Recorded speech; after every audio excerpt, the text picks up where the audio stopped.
Պարոն Խուրշուդյան, շնորհակալություն, որ համաձայնեցիք խոսել Ամերիկայի ձայնի հետ։ Այստեղ Միացյալ Նահանգներում եք միջազգային այցելու ծրագրի շրջանակներում մի քանի խոսքով ներկայացրեք, թե ինչ այցելություններ եք ունեցել, որտեղ եք եղել, ինչ հանդիպումներ եք ունեցել եւ ծրագրի մասին ընդհանրապես։ Ես էլ եմ շնորհակալ հրավերի համար, շատ հետաքրքիր է, որ Վաշինգտոնում երկու հայաստանցի հանդիպում են եւ զրուցում են թե ամերիկյան, թե հայաստանյան թեմաներով։ Միջազգային այցելուն պետդեպարտամենտի կողմից իրականացվող եւ հովանավորվող ծրագիր է եւ հրավեր է։ Մենք եղել ենք արդեն մի քանի նահանգներում, սկսեցինք Դենվերից, ապա Կոլումբիա նահանգը, ապա Աուստին, Թեքսաս, հետո Ցինցինատի, Օհայո եւ Նյու Յորքով եզրափակեցինք, ամփոփիչը արդեն Վաշինգտոնում, հնգօրյա ընդհանուր ծրագիրը 21 օր տևեց։ Շատ հետաքրքիր ու շատ կարևոր միջոցառում էր, որովհետև հնարավորություն տվեց տարբեր երկրների ներկայացուցիչներին, իսկ մոտավորապես 14 երկրներից ներկայացուցիչներ ունենք մեր խմբում, Հայաստանից ցավոք սրտի միայն ես եմ, տեսնել եւ հենց ամիջականորեն մասնակցել նույնիսկ շատ գործընթացների նախընտրական, հիմնականում պրայմերիներին էր վերաբերում, ուրեմն նախընտրական այդ փուլին, նախագահական ընտրություններին վերաբերող, քանի որ այստեղ նախ կուսակցությունների ներսում է գնում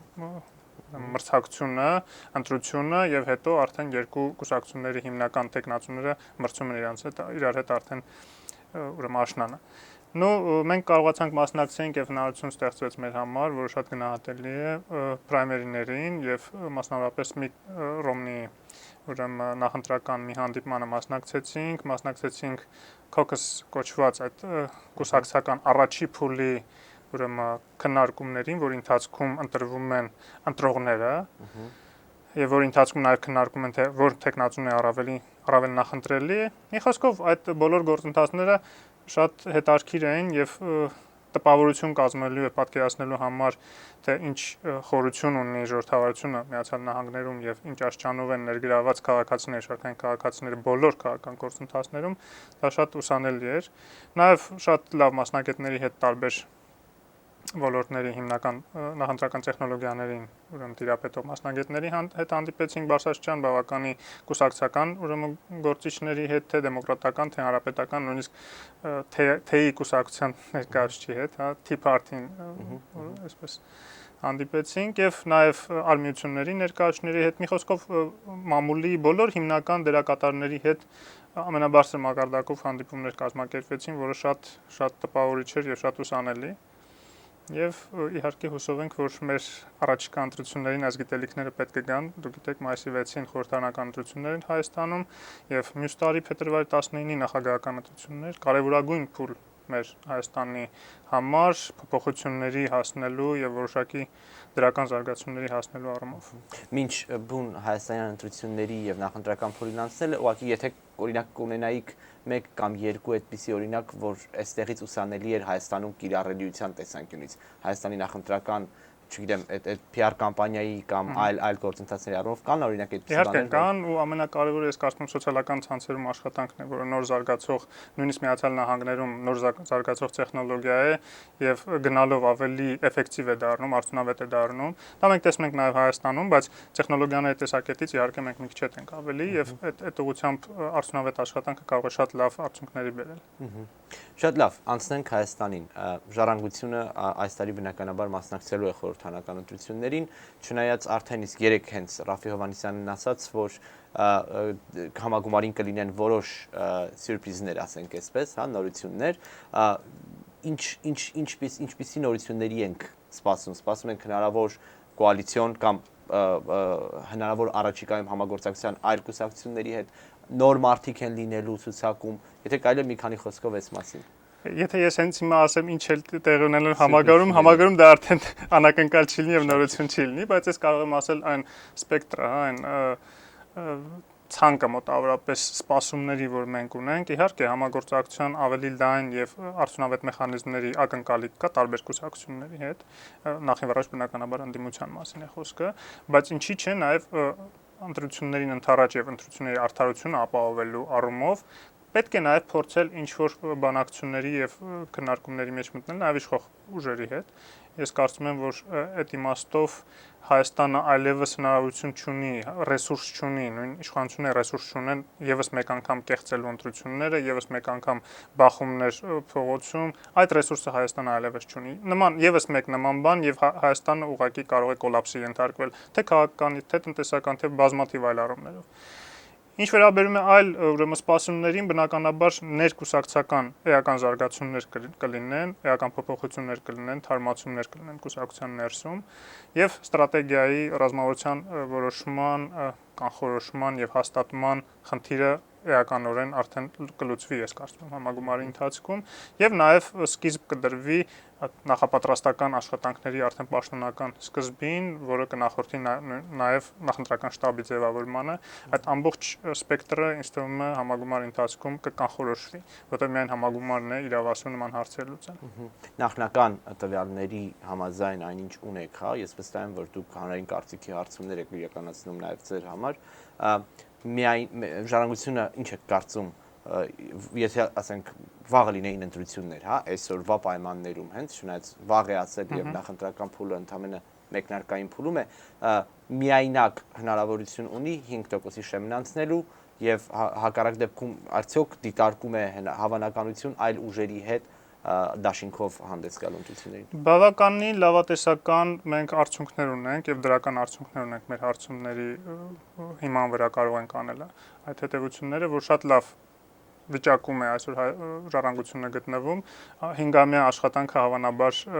ժողովրդի հետ միշտ լինելը, քաղաքացիների խնդիրներով միշտ զբաղվել տվել է արդյունքները։ Մեր համար նույնիսկ անսպասելի ճիշտ ասած, որտեղ ընդամենը մի քանի ամիս առաջ մեծ ապաթիա ենք զգում ոչ միայն ժառանգության, ընդհանրապես բոլոր կուսակցությունների հանդեպ եւ դա հարցումները ցույց են տալիս, որ իրոք լուրջ խնդիր ունեն բոլորը գրեթե ընդդիմադիր դաշտում։ Այսօր ժառանգությունը գոնե բավականին լավ պերսպեկտիվա հեռանկար ունի,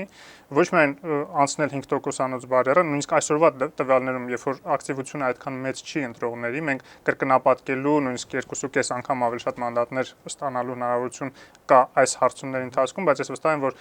ընթացքում դա ավելի կզարգանա, բայց ես ուզում եմ ասել, որ եւ դա հատուկ շեշտում եմ եւ դա մեր դիրքորոշումն է կուսակցության, որ խնդիրը կրկնապատկել կամ, չգիտեմ, 15-20 մանդատ ստանալը չէ պարլամենտում, այլ խնդիրը նոր մեծամասնության մաս կազմելն է։ Դա կարծում եմ ոչ միայն ժառանգության խնդիրը պետք է լինի, այլ բոլոր ընդդիմադիր կուսակցությունների, այսինքն կազմել նոր մեծամասնություն խորհրդարանում, ընդդիմությունը պետք է հաղթի այս խորհրդարանական ընտրություններում եւ կազմի մեծամասնություն։ Եվ ժառանգությունը պատրաստվում է այդ մեծամասնության մասը դառնալ, որը կարող է լուծել խնդիրները թե դինամիկ փոփոխությունների եւ ժողովրդավարական էական փոփոխությունների ազատությունների հաստատման եւ մեր երկրում եւ թե խնդիրը լուծել նախապատրաստական աշխատանքների եւ հիմք ստեղծելու նախագահական ընտրությունների ժամանակ արդեն նոր նախագահ ունենալու առումով։ Այդ իմաստով բոլոր ընդդիմադիր կուսակցությունները պետք է համագործակցեն եւ մոբիլիզացնեն իրենց ռեսուրսները այդ նոր մեծամասնություն ձևավորելու նպատակով։ Եվ ում եք դիտարկում ընդդիմադիր կուսակցությունները այսօրվա։ Ուրեմն տեսեք, դաշինքի մասին, այսինքն նախընտրական դաշինքով մեկ բլոկով պարլամենտ մտնելու հնարավորություն այս կամ այն չափով մենք տեսնում ենք ազատ դեմոկրատների հետ, բայց դա որոշված չէ եւ դա ընդհանրապես տեսական ինչ-որ հնարավորություն է, որտեղ մենք բավական լավ հարաբերություններ ունենք իրենց հետ եւ նաեւ գաղափարական շատ համընկնումներ կա։ Բայց ես համագործակցությունը պարլամենտում իհարկե բոլոր ընդդիմադիր կուսակցությունների հետ տեսնում եմ, լինի դա ՀԱԿ-ը, թե Դաշնակցությունը, թե ազատ դեմոկրատները, թե եթե այլ ընդդիմադիր կուսակցություններ կանցնեն խորհրդարան, որևէ խնդիր չենք տեսնում։ Իսկ եթե խորհրդարանում եղած կուսակցություններ դառնան ընդդիմադիր, ասենք քննարկում է Բարգավաճ Հայաստանի խնդիրը։ Տպավորությունն այն է, որ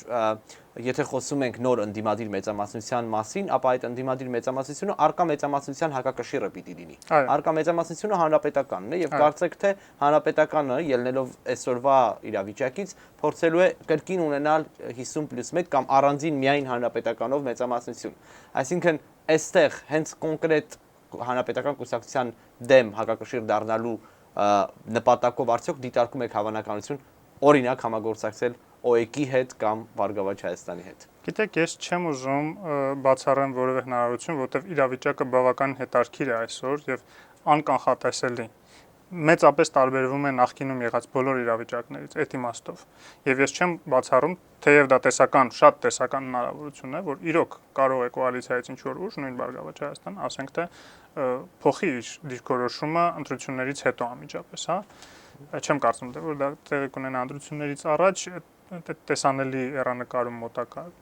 չեմ տեսնում, բայց հետագայում ընտրություններից հետո ուղղակի տեսականորեն պետք չէ բացառել եւ դա կարող է լինել նաեւ նոր զարգացումների մի հնարավորություն։ Երկար ժամանակ 5 տարի ժառանգությունը ըստ էության միակ խորհրդարանական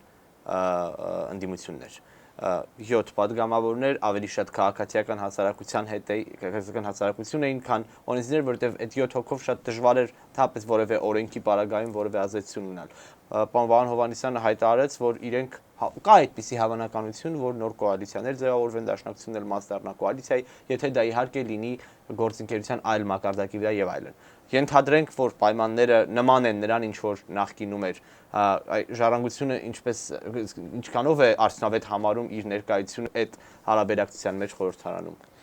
Ուրեմն նախ ուզում եմ մասամբ համաձայնվել ձեր ասացի հետ քաղաքացիական ակտիվության եւ օրենսդիր աշխատանքի հարաբերակցության մասով։ Իրոք մեր քաղաքացիական դիրքորոշումը եւ աշխատանքը քաղաքացիական հասարակության հետ բավականին ակտիվ եւ տեսանելի էր եւ միգուցե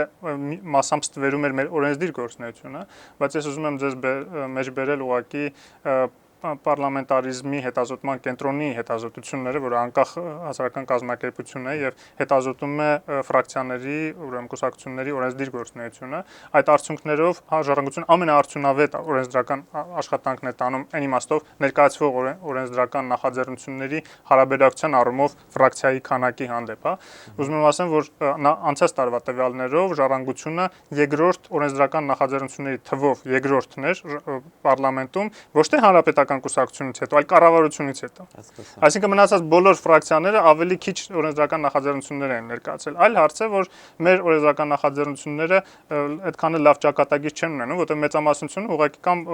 բլոկ է, հա,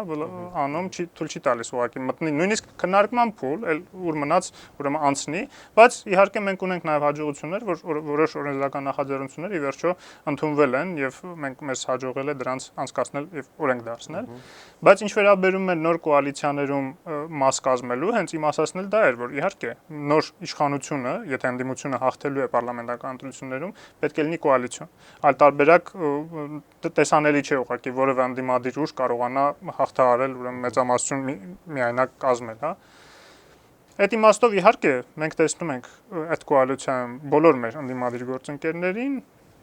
անկախ ուրեմն դիրքորոշումներից, անկախ կողմնորոշումներից, այլ հարց է, որ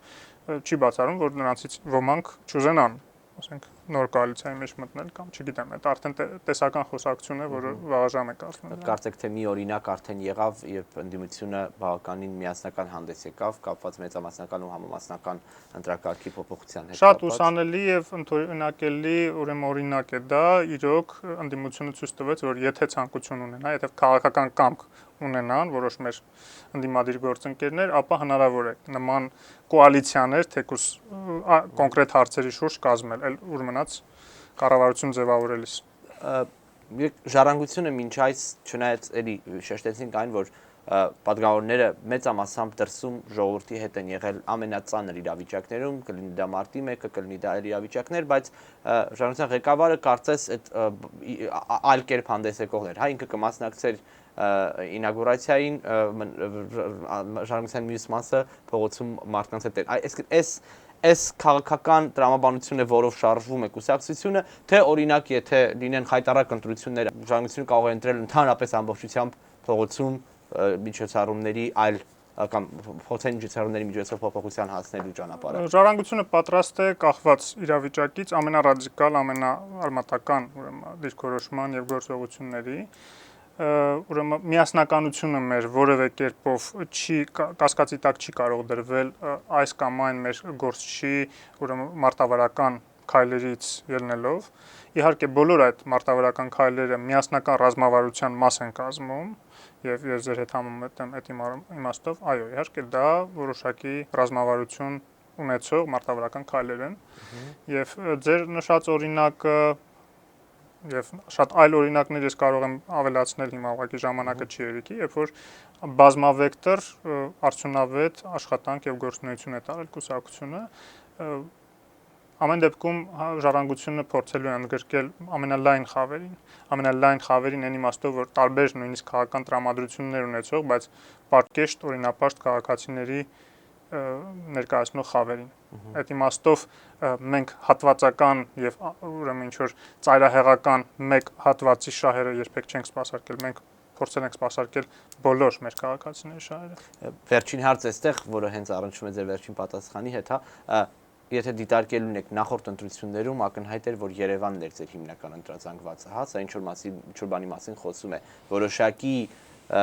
չգիտեմ, սոցիալական ստատուս կամ մտածողություն կամ արժեհամակարգ ունեցող խումբեր։ Հիմա երբ ասում եք շատ տարբեր շերտերի եւ խմբերի շահեր ենք սպասարկում, այնուամենայնիվ, եթե առանձնացնել ունեք, Երևանն է շարունակում լինել ձեր թիրախը, թե այս տարիների ընթացքում, այս 5 տարիների ընթացքում ավելի լայն տարածում եք ունեցել։ Այս ամբողջ տարիների ընթացքում թե Գյումրիում, թե Վանաձորում, թե այլ խոշոր քաղաքներում գրասենյակներ ունեցել ենք։